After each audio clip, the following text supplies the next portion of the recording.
your eyes and drift into a gentle story. While you snuggle down and relax, I'll read to you about the adventures in Dino Alley. In a bright, leafy corner of the prehistoric world, hidden behind a ridge of craggy cliffs, was a place the dinosaurs called Dino Alley.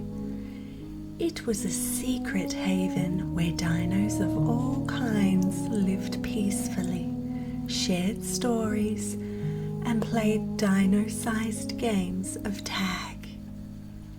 Among the many dinosaurs in the valley, 3 young friends stood out. Trixie, a clever Triceratops with a knack for building things out of sticks and rocks. Rex, a slightly clumsy but brave Tyrannosaurus who thought he was scarier than he actually was. And Penny, a quick-witted Pteranodon who loved soaring above the treetops and spying juicy berries from the air. One morning, while the trio was chasing dragonflies through the ferns, Penny suddenly shrieked from above, "Guys, look at the volcano!" Rex squinted towards Mount Grumble, the ancient volcano that slumbered at the edge of the valley. It was puffing out small clouds of smoke, like an old dino snoring. "That's normal, right?"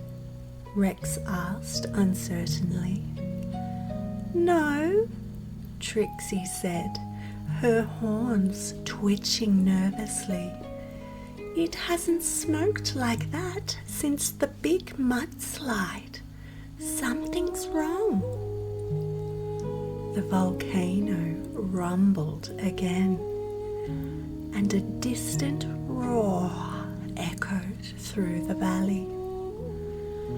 "Okay," said Penny, fluttering down. "Let's not panic, but let's definitely find out what's going on." That afternoon, the trio dashed to the meeting circle where all the elder dinosaurs were already gathered. Old Grumbletail the Stegosaurus, Madam Longneck the Brachiosaurus, and Snapjaw the Grumpy Ankylosaurus. "We're not evacuating for a sneeze," Snapjaw snapped. "Volcanoes huff and puff all the time." "But if it erupts," said Madam Longneck, blinking slowly, "the lava could flood the valley. We need to check the old lava tunnels." Trixie's eyes lit up. "The lava tunnels! We could scout them. We know the paths better than anyone." "You," said Grumbletail, "you're just hatchlings." "We're resourceful hatchlings," Penny replied, puffing up proudly. Snapjaw grunted. "If they're brave enough to go, let them go. But don't expect a rescue team. I'm not waddling into lava for anyone." The vote was cast. Trixie, Rex, and Penny would explore the tunnels at sunrise. The next morning, the 3 friends packed supplies: dino jerky, fresh river moss, a map made of pressed bark, and Trixie's handmade compass. They entered the lava tunnels just past the waterfall that poured into the fern forest. The air inside was warm and smelled faintly of sulphur and old earth. "Spooky," Rex muttered, "and kinda stinky." They wandered deeper, passing ancient lava tubes, glittering crystal walls, and odd cave drawings left by dinosaurs long ago. Suddenly, a low rumble shook the ground. "Quake!" Penny shouted, lifting into the air. A section of the tunnel collapsed behind them, blocking the exit. "Well," said Trixie calmly, "at least now we have to find another way out." Deeper in the cave, glowing lizards, lumosaurs, scurried across the rocks, casting green light everywhere. One particularly large one clicked its jaws and made strange grunting noises. "I think he's trying to talk," Rex whispered. "Or burping." "No," said Penny, eyes wide. "He is warning us." Trixie deciphered the pattern of clicks and tail taps. "He says the pressure is building. The volcano could blow at sunset." "We need to get out now," Penny cried. The lumosaurs led them to a forgotten tunnel, a shortcut to the volcano's base. But it was filled with bubbling mud and hanging vines. Rex took one look and groaned. "Mud! Why is it always mud?" Trixie grinned. "Better muddy than lava-y.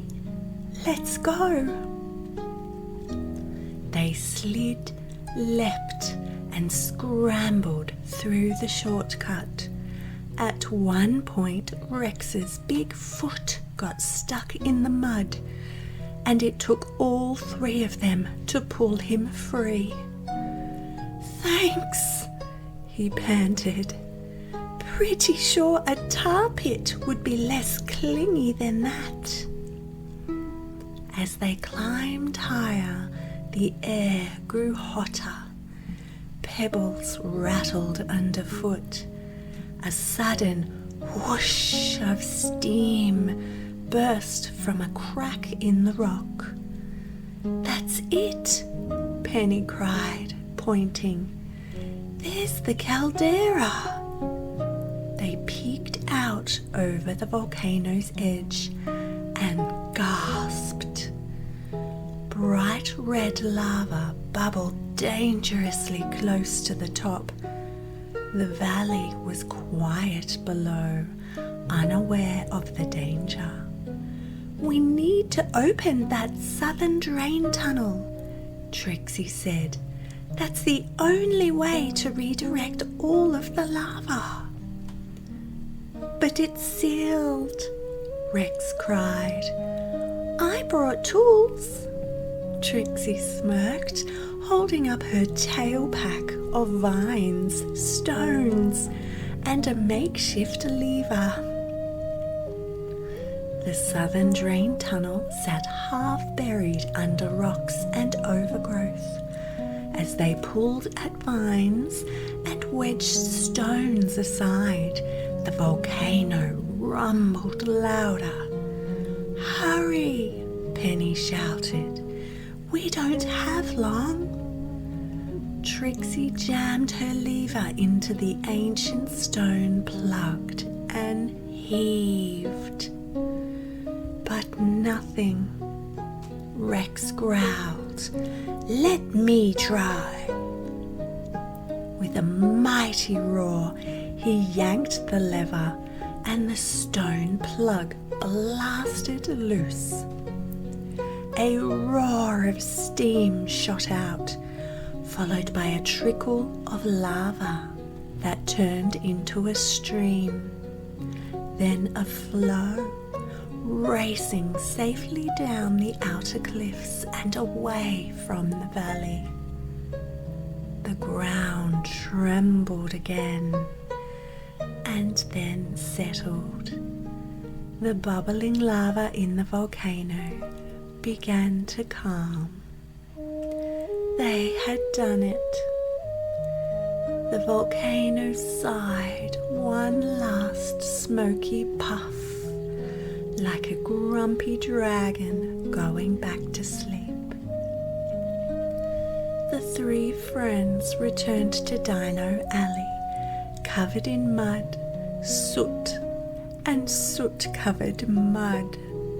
But they were greeted with cheers and roars, and leafy garlands tossed from the treetops. "You saved us all," Madame Longneck beamed. "Snapjaw even smiled," whispered Penny. "That never happens." Snapjaw grunted. "Only because I won the bet that Rex would get stuck in that mud." Rex blushed. Trixie proudly unrolled the bark map and pointed to the drain tunnel. "We should keep it maintained," she said. "Maybe even build some emergency escape paths. And name a snack after us," she added, "like lava crunch leaves or hero berry pies." Everyone laughed. That night, as the trio lay under the stars, Penny turned to her friends. "You know, when we were in that tunnel, I saw a symbol, an old dino carving. It looked like a map." "A treasure map?" Rex asked hopefully.